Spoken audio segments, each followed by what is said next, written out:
मैं एक बहुत गरीब आदमी हूँ, ग्लूकोमा का मरीज़ हूँ। मैं किसी दौर में मेरा पेशा डॉक्टर था, जिसकी वजह से मुझे फारिग हूँ। 3-4 माह से आप मुझे मेडिसिन लेके दे रहे हैं, मेरी मेडिसिन ख़त्म हो गई है। आपकी मेहरबानी है मुझे मेडिसिन देने में। मैं एक गरीब आदमी हूँ, ग्लूकोमा की वजह से ना मुझे मेरी नज़र नहीं आता, जिसकी वजह से मैं कुछ कर नहीं सकता। मेरी कमाई का ज़रिया सिर्फ वही था। ज़्यादा मैं बहुत परेशान हूँ, मुझे मेडिसिन आप दे दें। दवाइयाँ ख़त्म हो गई हैं, आपके पास लेने के लिए आपकी मेहरबानी है, मुझे दवाइयाँ ले दें। मैं आपका बहुत शुक्रगुज़ार हूँ। आप मुझे तकरीबन हर महीने से मेडिसिन लेके दे रहे हैं, इस महीने भी ले दें, आपकी मेहरबानी।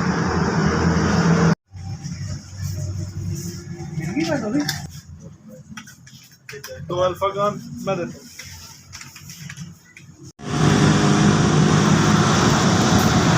अस्सलाम वालेकुम। SBS आपका बहुत बहुत शुक्रिया। ये मेडिसिन मुझे आपने पूरे महीने की लेके दी है। अल्लाह ताला आपको तरक्कियाँ दे, अल्लाह पाक आपको कामयाबी दे।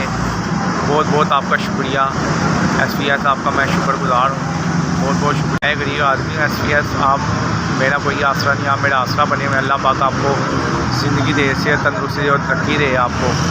बहुत बहुत शुक्रिया आपका SBS। मैं ग्लूकोमा का मरीज़ हो गया, मैं ड्रॉप्स नहीं डालूंगा। ड्रॉप्स के बगैर मेरा गुजारा नहीं है। डॉक्टरों ने कहा कि ड्रॉप्स के साथ आप चलना है, ड्रॉप नहीं डालोगे तो आपको कुछ भी हो सकता है। मेहरबानी, आप मुझे हर महीने ये ड्रॉप्स लेके दे दिया करें। अल्लाह पाक आपको सेहत तंदुरुस्ती दे, अल्लाह पाक आपको जड़ दे।